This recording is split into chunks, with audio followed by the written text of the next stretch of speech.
আমাদের জীবনে এক একটা সময় আসে যখন আমরা এক এক রকমের সমস্যা পড়ি বা যেটা আমাদের জীবনে অনেক দিন ধরে চলে।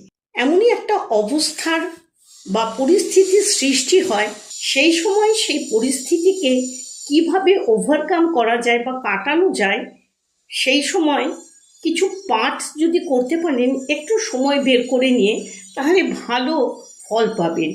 যদি নিজেকে শক্তিবিহীন বলে মনে হয়, তাহলে দুর্গা সপ্তশতী পাঠ করা উচিত। মন অশান্ত হলে শ্রীমদ্ ভগবদ্ গীতা পাঠ করা উচিত। প্রতিষ্ঠা পাওয়ার জন্য রামচরিত মানস পাঠ করা উচিত।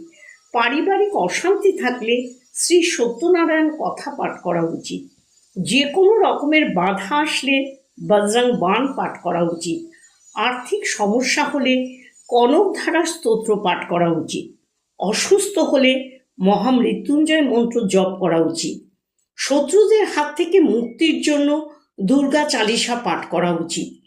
ঋণের হাত থেকে মুক্তির জন্য ঋণমোচন মঙ্গল স্তোত্র পাঠ করা উচিত।